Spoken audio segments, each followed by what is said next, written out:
Sweet dreams.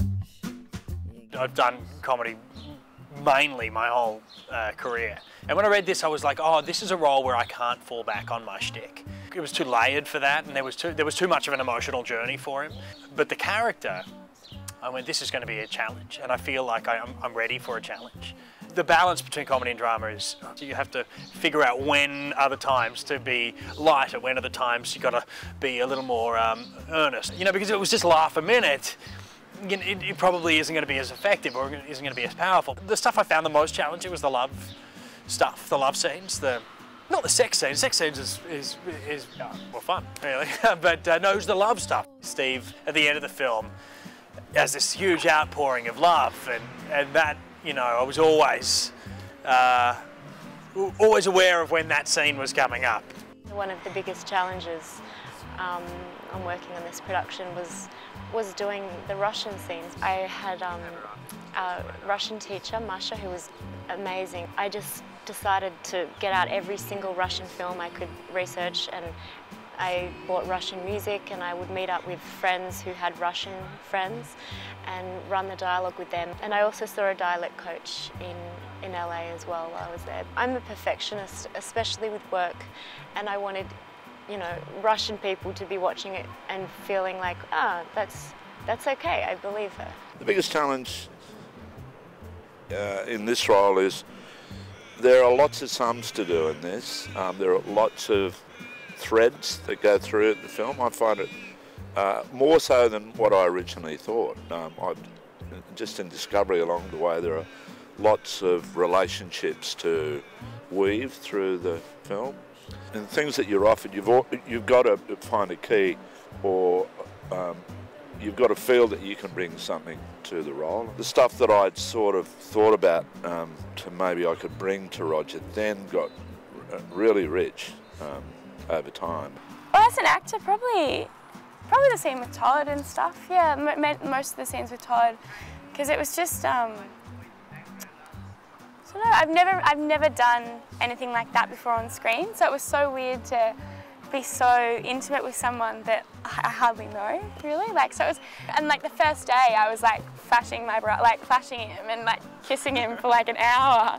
This self-gratification scene, because I don't normally do that in front of a large group of people, strangers with a high-definition camera. I think the weird thing was that there were dogs watching. Still remember Peppy looking at me with those eyes. Anyway, that was pretty confronting. The LMB. Tell us about, what's LMB? Yeah, lick my balls, which has become the motif for Colin, I think. This was his desperate attempt to inject some passion back into his love life. He suggested it to his wife. She didn't really find it a savoury suggestion at all. And who would?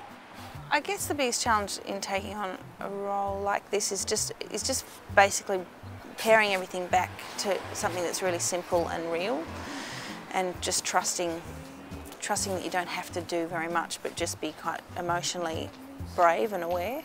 And I think because I've been doing a cop show for 3 years, where you sort of, in a way, you're wearing lots of armour because you're becoming someone else, and you're having to be a tough guy with crooks and stuff, and a lot of the language is very procedural and technical. And so in a way you put the personal on the back seat, on the back burner. And I've had to really reveal a lot more and just remove a lot of stuff, which is probably what attracted me most to doing the job, because I just thought I need to do that. I actually need, as an actor, to put myself back in a kind of vulnerable place, because even though the other work is quite demanding technically, it's much more difficult in some ways to do the simple human stuff. The biggest challenge for me was the striptease and the dance, and I must have rehearsed it in my room about 50, 60 times, and I had all these moves planned, and on the day AJ threw them all out. AJ's extended Cheryl's part, that she moonlights as a singer in a club. The hardest thing for me there, because I've grown up, that's what I've done all my life, is singing to a camera in a television studio. You sing right down the guts of the camera and get home to the audience. That is like, even though we've done all these other scenes, when I was put in that, I instantly wanted to go down the barrel of the camera And I realised I had to, you know, so it wasn't as easy as that in a funny, dumb way. Or in the script it was written that Rose is looking at a photograph of her family, the whole family, and I think there were some technical problems of actually somehow doing that photograph. But so Amanda came up with this idea of this painting that I think she personally had really loved of Ophelia. It's Ophelia drowning, and it had been it's blown up and it's very large. And she just threw that idea at me and said, "Oh, you know, use that." And I thought it was a fantastic idea because I just remember looking at it and just seeing unrequited love, love that is misinterpreted, a love that feels like it's over. And I remember thinking that it's a painting that obviously Rose has lived with for most of her adult life anyway, I think. And I think she sort of saw it for the first time on a different level.